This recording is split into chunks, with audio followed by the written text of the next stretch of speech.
자, 오늘 하나님의 말씀은 에베소서 3장 5절 6절입니다. 에베소서 3장 5절 6절. 저희가 5월 6일에 에베소서 1장 1절 시작했는데 지금 거의 3달 가까이 됐습니다.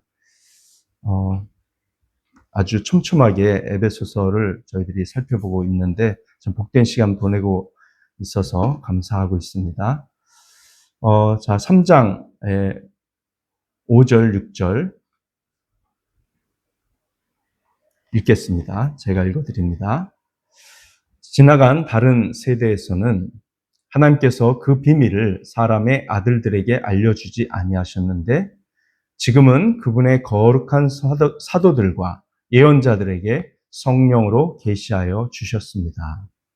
그 비밀의 내용인즉 이방 사람들이 복음을 통하여 그리스도 예수 안에서 유대 사람들과 공동 상속자가 되고 함께 한 몸이 되고 약속을 함께 가지는 자가 되는 것입니다. 아멘. 네. 그리스도의 비밀. 네. 혹은 예수 그리스도의 신비. 네. 전에는 감춰져 있었으나 하나님의 계시로 이제는 밝히 드러난 이 그리스도의 비밀. 자, 그 비밀에 대한 가장 완전한 정의가 바로 3장 5절과 6절입니다. 특히 6절이죠. 6절. 그 5절은 그 비밀, 즉 신비가 무엇인지를 설명하고요. 정의하고 무엇인지를 정의하고 6절은 그것을 설명합니다. 자, 그 신비, 그 비밀은 하나님께서 계시해 주신 것이라는 거죠. 그런데 그 내용이 6절에 나오는데 이방 사람들이 복음을 통하여 그리스도 예수 안에서 원래 하나님의 백성들이었던 유대인들과 이제는 공동 상속자가 되고 그래서 그리스도인이 되지 않은 모든 유대인들은 상속자의 자리에서 제외되고 유대인들 중에 그리스도인이 된 사람들만이 그리고 원래 구약시대에도 그리스도를 믿었던 유대인들만 구원받은 거예요. 혈통적 유대인이 다 구원받은 게 아닙니다. 오실 그리스도. 그래서 하나님께서 주신 피의 제사, 동물의 피를 흘려서 하나님께 드리는 그 제사 속에 녹아져 있는 오실 그리스도, 구원자에 대한 믿음을 가진 사람들만, 즉 우상숭배하지 않는 유대인들만 구원받은 거죠. 그들과 함께 이제 공동 상속자가 되었어요. 누가요? 이방인 그리스도인들이. 그리고 함께 한 몸이 되고, 이게 너무 놀라운 진리. 한 몸이 됐다. 한 몸. 이것은 전에 전혀 생각하지도 못했던 진리이고, 또, 현실 속에서 실체가 된 하나님의 놀라운 신비의 구원 역사입니다. 네, 한 몸이 되고 약속을 함께 가지는 자가 되었다는 것. 그것이 바로 그리스도를 통해 주신 신비이고 비밀입니다. 자, 교회가 하나가 되었다. 네, 놀라운 것이죠. 네, 우리가 지금은 우리 교회 안에 유대인이 없습니다만 이스라엘이나 미국에 가면 그리스도인 유대인들이 있죠. 일부 있습니다. 네, 극소수이긴 하지만 계세요. 네, 그분들은 유대인으로서 창세기, 출애굽기, 레위기, 민수기, 신명기 이걸 다 외우고 있죠. 이미 6학년 때까지 이걸 다 외워야 됩니다. 유대인 남자아이들은 여자아이들 다 외워야 됩니다. 그리고 유대인 남자아이들은 매일 새벽 기도를 갑니다. 아빠를 따라서. 네. 그런 영적 훈련이 돼 있는 유대인들이 그리스도인이 되면 복음을 알고 구약과 신약이 통합이 되면 놀라운 신앙인이 되죠. 우리와는 좀 색깔이 다른 색다른 깊은 그리스도인이 됩니다. 그런 사람들과 우리가 함께 신앙생활 하지 못하는 것은 아쉽지만 이 초대교회 에베소서에 기록되어 있던 이 말씀 속에서는 사도 바울이 단호하게 이야기할 수 있었죠. 근데 에베소 교회에 유대인이 있었겠습니까? 없었어요. 아무도. 네, 아무도 없었다고 봐야죠. 네, 에베소. 있었으면 몇 명, 단 몇 명. 네. 대부분은 이방인들이에요. 대부분 이방인들. 그런데 유대인이 단 한 명도 없는 이방인 교회가 그 당시 있었다 할지라도 유대인 그리스도인들과 이방인 그리스도인들이 한 몸이 됐다라고 바울은 단호하게 이야기할 수 있는 거예요. 왜냐하면 이 주님의 교회는 하나의 지역교회만을 의미하는 게 아니라 모든 지역교회를 다 통합한 우주적인 교회, 참된 교회, 예수님의 몸을 형성하는 모든 지역, 모든 시대, 그다음 모든 언어, 민족, 백성, 방언으로부터 나아온 그리스도인들 다 통합하는 것이기 때문에 우리가 한 몸이라는 것이죠. 한 성전이고요. 이것이 놀라운 신비라는 겁니다. 이것은 과거에는 사람들에게 알려지지 않았던 것입니다. 그냥 하나님께서 한마디로 알리지 않으셨어요. 약간의 단서는 구약 성경에 주셨습니다. 구약 성경에 약간의 단서는 주셨지만 결코 자세히 알려진 적이 없는 놀라운 진리이고 신비입니다. 구약의 성도들은 이 사실을 본 적이 없습니다. 전혀 알지 못했어요. 구약 성경의 진리가 정말로 이해된 것은 신약 시대에 이르러서였죠. 자, 하나님께서 아브라함에게 창세기 12장 3절에 내가 너희로 말미암아 세계의 모든 민족에게 복을 주겠다. 그렇게 말씀하셨을 때 이 이스라엘 백성들은 그 의미가 무엇인지 엄밀한 의미에서는 제대로 알지를 못했습니다. 그러나 갈라디아서 3장 8절 말씀에도 있듯이 하나님께서 그것이 무엇을 의미하는지를 사도 바울에게 밝히 보여주시고 또 사도들에게 밝히 보여주신 그것이 전달이 됐죠. 모든 민족이 복을 받을 것이다라고 하신 말씀이 이제 무엇인지 알게 된 거예요. 자, 예수 그리스도를 통해서 모든 민족이 복을 받게 된 겁니다. 그래서 그리스도의 복음이 전파되자 모든 이방인들이 이제 유대인이 되지 않고도 할례를 받지 않고도 율법을 유대인들처럼 지키지 않고도 하나님의 백성이 될 수 있고 그래서 모든 유대인 그리스도인들도 자기가 유대인이기 때문에 그리스도인이 된 게 아니라 단지 예수 그리스도의 복음을 믿고 성령을 받았기 때문에 그리스도인이 된다는 사실을 이제 모두가 알게 된 거죠. 이것이 놀라운 신비입니다. 그런 의미를 사도 바울이 갈라디아서 3장 8절에서 정확하게 알려주기 시작하자 이제 유대인 그리스도인들도 구약 성경에서 하나님께서 하신 말씀이 뭔지를 정확하게 알게 되기 시작한 것이죠. 다시 말하면 이방인 그리스도인들이 구원받아 교회 안으로 들어오기 전까지는 유대인 그리스도인들은 모든 민족이 너희로 말미암아 복을 받는다라는 의미를 알 방법이 없었던 겁니다. 이방인 그리스도인들이 존재하기 시작하자 우리를 통해서 세계 모든 민족이 복을 받는다는 것이 결국은 예수 그리스도를 통해 모든 민족이 믿음으로 예수 그리스도 의로 구원받는다는 것을 뜻하는 거고 우리와 한 백성이 되고 언약을 함께 갖는 자가 되고 공동 상속자가 되고 그리스도의 몸이 되고 성전이 된다는 뜻이 바로 이거구나. 이걸 알게 된 거죠.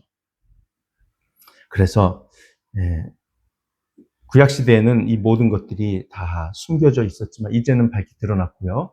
이제 구약시대의 신정정치, 하나님께서 통치하시는 나라가 이스라엘이었잖아요. 하나님이 통치하셨어도 그 나라에는 겉으로 볼 때는 하나님의 백성이라고 불리고 언약의 말씀, 율법을 가지고 있지만 하나님의 백성이 아닌 사람들이 수두룩했습니다. 구원받지 못한 사람들이 수두룩했다는 거예요. 그런 하나님의 신정정치. 하지만 하나님께서는 그 나라의 주인이시고 통치하시기 때문에 하나님의 기적 같은 수많은 그런 사건들이 이루어지고 있었고 그것이 이어지고 있었죠. 신정 정치입니다. 그거는 이제 옛날에 그 신정 정치는 끝났습니다. 끝났고요. 이제는 예수 그리스도의 몸된 교회를 통해서 하나님께서 통치하시는 거예요. 엄밀한 의미에서 말씀으로 통치하는 곳은 교회밖에 없습니다. 하나님은 온 우주의 주인이시고 온 인류의 역사를 주관하시는 주권자이시고 왕이시지만 하나님의 말씀으로 그들은 다스림받지 않잖아요. 자기 소견에 오른 대로 자기 생각대로 살아가지 않습니까?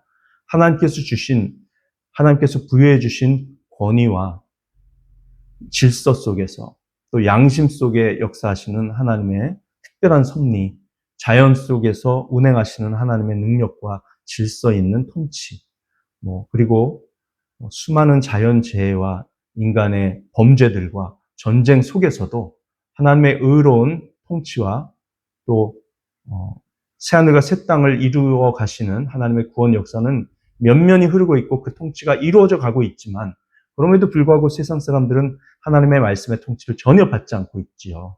예. 그런 가운데서도 하나님은 통치자이시지만 예수 그리스도의 몸된 교회, 말씀으로 통치받는 우리를 통해 진정한 신정 통치가 이어져 가고 있다는 사실을 이제 신약의 그리스도인들이 비로소 알게 된 겁니다. 과거에는 숨겨져 있었어요. 그건 비밀이었습니다. 그런데 이제는 이 거룩한 비밀, 그것이 신비로 나타나면서 밝히 드러나게 된 거예요. 그것이 바로 교회죠, 교회.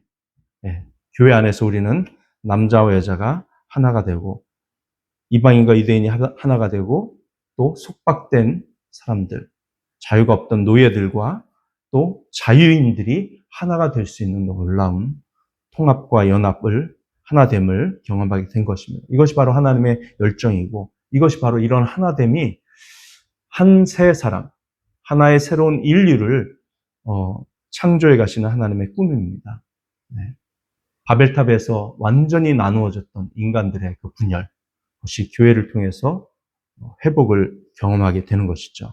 자, 5절 말씀에 보면 지나간 다른 세대에서는 하나님께서 그 비밀을 사람의 아들들에게 알려주지 아니하셨다고 그랬죠. 예, 숨겨져 있었습니다. 근데 이제 성령님에 의해서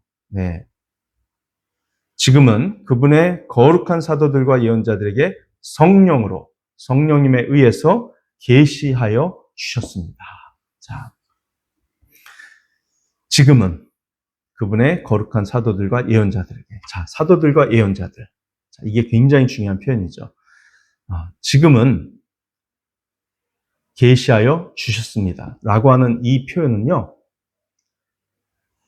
단회적인 사건을 말하는 겁니다. 단회적인 사건. 지금은 이라고 표현했지만, 계시하여 주셨습니다. 계시해 주시고 계십니다가 아니에요. 헬라어 문법이. 예, 계시하여 주셨습니다. 지금은 그렇게 계시해 주신 상태가 단 한 번에 이루어졌고 그것이 완결된 상태로 지속되고 있다는 겁니다. 더 이상 계시는 없다는 겁니다. 이걸 뜻하는 헬라어 문법이에요. 자, 그러니까 계시는 완결됐어요. 신약 성경으로 그 계시가 완결이 된 겁니다. 더 이상 계시가 없습니다. 네, 하나님은 계속해서 계시를 주시는 분이 아니세요. 이 성령으로 하나님의 거룩한 사도들과 예언자들에게 그 시대에 하나님이 주신 은사자들이죠. 특별한 은사자들입니다. 그들은 사도들과 신약시대 예언자들은 하나님의 계시에 의해서 이 교회를 형성해 가는데 꼭 필요한 하나님의 말씀을 온전히 전달받아서 우리에게 전해 주었고, 자, 그들이 뭐예요? 교회에 뭐가 됩니까? 그들이 2장 그 20절에 보면 사도들과 예언자들이 바로 그 교회의 기초입니다. 기초. 그들이 그 시대의 기초이고요. 그들이 전해준 신학적인 말씀, 모든 내용, 교리, 그것이 바로 교회의 기초입니다. 기초가 또 놓여지지 않잖아요. 기초가 한번 놓여지고 건물이 세워집니다. 그럼 기초를 또 놓습니까? 그럼 건물이 두 개가 되는 거죠. 네, 기초는 한 번 있는 거예요. 그래서 이 계시는 그 시대에 끝난 겁니다. 지금도 예수 그리스도의 계시가 임한다고 말하는 사람들은 다 거짓 선지자들이고, 거짓 사도들이고, 거짓말장이들이며 악령에 사로잡혀 천사의 말을 하는 것 같이 보이지만 사실은 악령의 사역을 하고 있는 악한 자들입니다. 그들은 거짓 선지자들입니다. 그들의 말에 우리가 귀를 기울이면 안 되고 유튜브에 그런 사람들이 얼마나 많습니까? 그런 사람들의 말에 절대 귀 기울이면 안 됩니다. 하나님께서 계시를 완결시키셨기 때문에 계속해서 계시가 임하고 있고 예수 그리스도께서 말씀을 자신에게 주신다. 이렇게 주장하는 사람들은 다 가짜들입니다. 예. 그들의 말을 듣는 자들은 지옥 가죠. 정말 우리가 조심해야 되는 것이죠.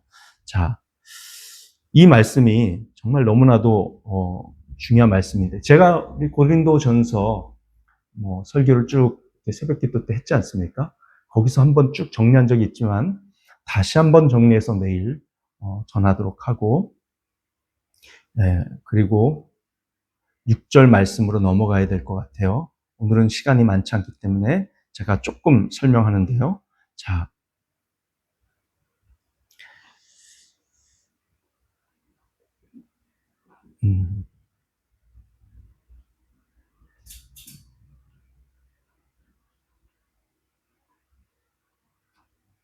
사도 바울이 이 말씀을 지금 5절, 6절에서 그리스도의 비밀을 우리에게 전해준다고 하신 이 말씀.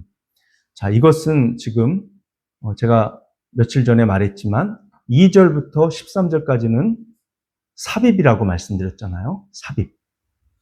네. 지금 3장 1절에서 그리스도 예수의 일로 갇힌 몸이 된 나 바울, 그리스도의 포로가 된 나 바울 하고 딱 끝났다고 그랬어요. 동사가 없습니다. 주어까지만 있어요. 그리고 14절에 나는 아버지께 무릎을 꿇고 빕니다. 예, 바울은 간절히 기도하려고 했어요. 간절히 이 에베소 교회 성도들을 위해서 기도하기를 원했고, 그 기도를 통해서 에베소 성도들이 자신을 통해서 전달받은 계시의 말씀, 그리스도의 비밀, 정말 교회를 향한 놀라운 이 하나됨의 진리, 그래서 복음 증거의 위대한 그 시급성, 이런 것들을 다 배우고 나서 그것을 교회 안에서 사랑으로 실천해 가고 각자 받은 은사로 서로 섬기면서 교회를 그리스도의 몸으로 아름답게 세워가는 실천적인 삶으로 나타나기를 간절히 바랐단 말이에요. 그래서 사도 바울은 기도를 하는 겁니다. 그런데 그 기도를 하기 전에 한 번 더 이 진리를 반복해서 정리를 해줄 필요성을 느끼고 쓰다가 멈춰서 2절부터 13절까지 내용을 지금 삽입하고 있는 거예요. 그리고 그 중에 정말 2장에서는 또 나와 있지 않았던 그리스도의 놀라운 비밀이라고 하는 이 계시의 내용을 바울이 다시 한번 정리를 해주고 있어요. 여러분, 여기에 담겨져 있는 놀라운 교훈이 있습니다. 자, 우리가 신앙생활 할 때 그냥 무턱대고 기도하는 사람들이 있습니다. 진리의 말씀이 정리가 되지 않은 채 기도하는 사람들은 사탄에게 끌려가기 딱 좋은 사람들이에요. 왜냐하면 진리의 말씀이 없다는 건 뭐냐면 분별력이 없고 기준이 모호한 사람들이라는 뜻이거든요. 그런데 사탄은 영이잖아요, 영. 영적인 존재고 교묘하고 간악하고 교활합니다. 예? 죄가 하나도 없었던 하와를 꼬셔서 선악과를 따먹게 하고 인류를 파멸로 빠지게 만든 그 간악한 자가 바로 사탄이죠. 이 사탄이 우리 인간들에게 영적인 체험을 하게 해줄 수 있습니다. 뭔가가 보이게 하고, 뭔가가 들리게 하고, 또 꿈에 뭔가 나타나게 하고, 또 자기 삶에 이상한 신비스러운 영적 체험들이 일어나도록 조작할 수 있습니다.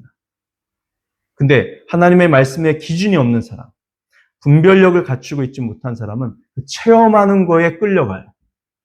뭔가 꿈에서 뭘 봤고 뭘 들었고 뭔가 눈에 보이면 그게 다 하나님이 주신 건 줄 알고 그것에 의해서 자신의 인생을 해석하고 그것이 자신의 인생의 나침반이 되게 하는 거예요. 그리고는 그거에 사로잡혀서 그거에 강렬한 영향을 받아서 간다고요. 그러다 보면 하나님의 뜻으로부터 멀어집니다. 그래서 바울은 그런 일이 생기지 않도록 하기 위해서 말씀을 다시 한번 정리해 주는 거예요. 이 말씀을 깊이 이해하고 기준을 갖게 되고 분별력을 갖게 되는 게 너무나 중요합니다. 그래야지만 우리가 하나님의 뜻을 마음으로 깊이 깨달아 이것이 하나님의 뜻이구나 기뻐하고 감사하고 평안 가운데 살아갈 수 있고요. 그리고 그것을 실천해 나아갈 때 악령의 역사와 하나님의 역사를 분별할 수 있는 눈을 갖고 아닌 것들은 딱 가지치기를 하고 정말 하나님의 뜻대로 수많은 선택의 상황 속에서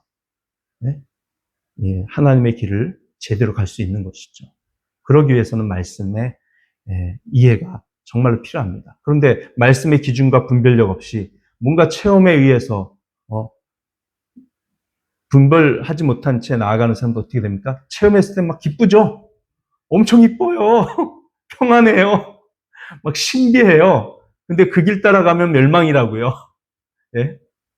근데 분별력 있는 사람은 그런 기쁨과 평안 같은 강렬한 게 없을 수도 있어요.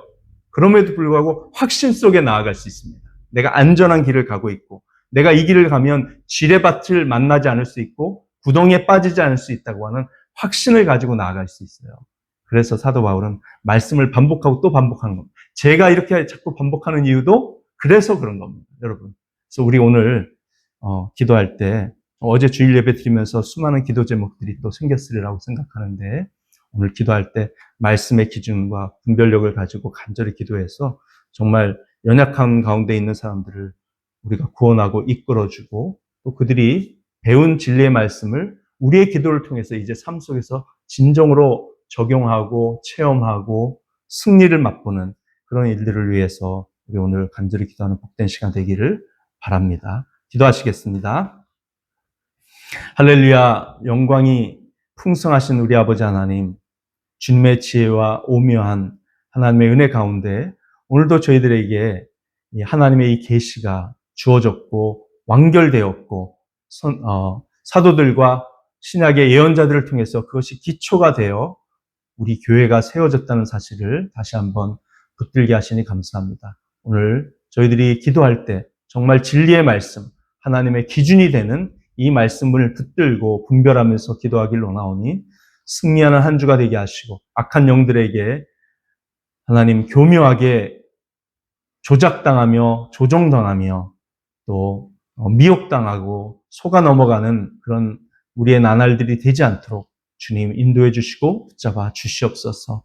하나님의 말씀을 붙들고 확신 있게 나아가는 우리 모두를 축복해 주시고 성령의 열매가 풍성하게 맺히는 고귀한 인생이 되게 하여 주시옵소서. 감사하며 예수님의 이름으로 기도합니다. 아멘. 네, 오늘 하루도 복된 하루 되시길 바랍니다.